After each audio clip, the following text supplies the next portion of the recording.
నాగేశ్వరరావు గారు ఎదురుగుండా డాక్టర్ చక్రవర్తిలో నాకు అద్భుతమైన ఒక క్యారెక్టర్ ఇచ్చారండి.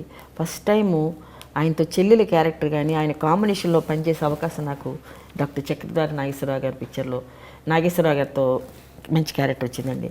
సెట్స్లో హ్యాపీగా ఉండే పర్సన్స్ ఎవరంటే నాగేశ్వరరావు గారు, రామకృష్ణ గారు, శోభన పెద్ద అట్లా ఉండడు, మళ్ళీ హరినాథ్ రాజు గారు, వీళ్ళందరూ ఉంటే ఒక ఆత్మీయత కనిపిస్తుంది. ఆత్మీయత. అసలు మధ్యాహ్నం అయితే లంచ్ టైంలోకి వచ్చి అందరూ క్యారీలు తెచ్చేసుకుని ఎవరింట్లోంచి వాళ్ళ కూరలతోటి క్యారీలు వచ్చి లంచ్ టైంలో ప్రొడ్యూసర్స్ రామానాయుడు గారి పిక్చర్స్ కానీ కొన్ని చిత్రాలు ఉన్నాయనుకోండి, అందరం కూర్చుని ఫోన్ చేయడం, మా కూరలు వాళ్ళు వేసుకోవడం ఎంత బాగుండేదండి అసలు. సో ఇప్పుడు అసలు విషయానికి వద్దాం. రామకృష్ణ గారితో మీ పరిచయం ప్రేమాయణంగా ఎలా మారింది?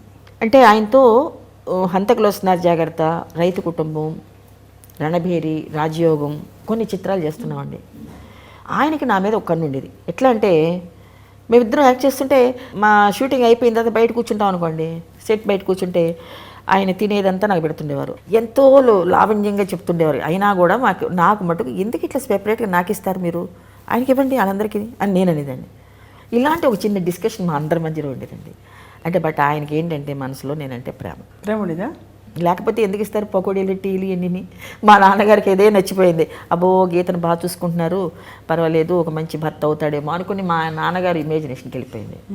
తర్వాత ఈయన వెళ్ళి నెమ్మదిగా మా నాన్నగారి పక్కన కూర్చొని శ్రీరామూర్తి గారు ఏంటి సంగతులు ఏంటి, అమ్మాయికి ఇప్పుడు పెళ్లి చేస్తారు అడిగేవారు.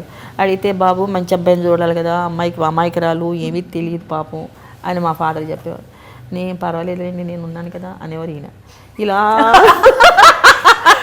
ఇలాగా ఆయన బాగా తాజా చేసేసి మళ్ళీ నాకు నెత్తికెక్కించారు. మొట్టమొదటి ఎప్పుడు చెప్పారు మీకు ఇలా ఇంట్రెస్ట్ ఉంది ఆయనకి అని? మీరు చెప్పారా, ఆయన చెప్పారా? ఆయన చెప్పారా?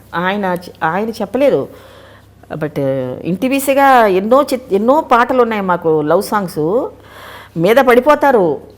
ఆ చేయడంలో హీరోస్ ఒక దూరంగా చేస్తారు కొంతమంది, ఈయనైతే కొంచెం బాగా క్లోజ్గా వచ్చేస్తారు. మనకే తెలిసిపోద్ది క్యారెక్టర్స్ చేసి అలవాటు పడిపోయి ఏంట్రా బాబు అని మన జాగ్రత్తగా ఉండాలేమో అనుకుంటాం. అనే జాగ్రత్తలు కూడా తీసుకునే అవకాశాలు కొన్ని ఉండేయండి. అది ఏం భయపడక్కర్లేదండి, మీరు అలా ఉండొచ్చు, మీరు చెయ్యొచ్చు, ఫ్రీగా చేయండి అనేవారు. ఫ్రీగానే ఉన్నాం బాబు, మీరు కొంచెం అట్లా ఉండండి అని మేము అనే. అదో నైట్ సాంగ్స్, రెయిన్ సాంగ్స్ వీళ్ళకి దొరికిపోతే ఇంకేమైపోతాం మేము చెప్పండి. అది చెప్పడానికి ఎక్స్ప్లెయిన్ చేయలేను నేను. మాటలు కూడా ఉండే సరదాగా ఉండేవాళ్ళం, అక్కడికక్కడ సరదాగా ఉండేవాళ్ళం. తర్వాత మేకప్ తీసిన తర్వాత వాళ్ళెవరు మనం. సో అప్పుడు అక్కడి నుంచి మీకు మరి అలా ఆలోచన ఒకటి పుట్టింది. మా నాన్నగారికి చాలా ఆలోచన వచ్చేసింది దీని మీద. మ్యారేజ్ చేసుకోమని చెప్పి ఫోర్స్ చేసి మా ఫాదరు, ఇంకా మా సిస్టర్స్ సెటిల్ అయిపోవాలి, నువ్వు మ్యారేజ్ అయిపోయింది, ఇంకా సినిమాలు చేయకూడదు గీత అన్నారు. ఎందుకని మానేమంటారు, నువ్వు నేను బిజీగా పని చేసుకుంటే రేపొద్దున మన పిల్లలు పుట్టి వాళ్ళని ఎవరు పెంచుతారు అన్నారు. పిల్లలు పుట్టిన తర్వాత కదా నేను యాక్ట్ చేసుకుంటానండి, మంచి రోజు పెళ్లి రోజు మంచి సినిమాలు చేస్తున్నానండి. అప్పుడు లేదు నువ్వు చేయకూడదు, నేను బిజీగా ఉంటాను, నేను సంపాదిస్తాను, నువ్వెందుకు సంపాదించాలి, చాలు నువ్వు కష్టపడ్డావు చాలు అన్నారు. సరే మా ఫాదర్ కూడా అన్నారు వద్దమ్మా అన్నారు. సరే మానేసి. కానీ మీకు మనసు కష్టం వేసి ఉంటుంది.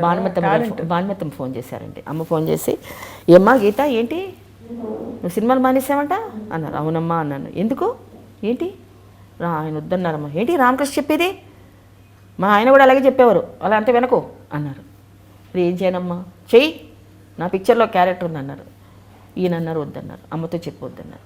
ఇంకేం చేయను. కానీ ఆయన గీసిన గీత దాటలేదండి. ఒక అబ్బాయి నాకు శ్రీనివాస్ అండి. మీ అబ్బాయిని సినిమాలో లాంచ్ చేయాలన్న ఆలోచన ఎలా వచ్చింది? ఆయనకి ఏంటంటే మా అబ్బాయిని హీరోని చేయాలి, అందరు పిల్లలు హీరోలు అవుతున్నారు, నాన్న నువ్వు కూడా హీరో అవ్వాలి అంటే అవుతాండి డాడీ కొంచెం చదివేసుకునేవాడి, చదువు తర్వాత అన్నాడు. ఇలా జరిగిపోయింది. అందుకే ఇప్పుడండి మా అబ్బాయికి యాక్చువల్గా సినిమాలో ఇంట్రెస్ట్ వచ్చింది. ఆయన పోయిన తర్వాత నువ్వు 3 సినిమాలు చేశాడండి. ఇప్పుడు అర్జున్తో ఒక సినిమా చేస్తున్నారు తమిళ్లో హీరోగా. ఆకాష్ తోటి 3 హీరోస్ పిక్చర్ ఒకటి తీశారండి ఈ మధ్యన, అది రిలీజ్ అయింది మెడ్రాస్లో, ఆయుధ పోరాటం.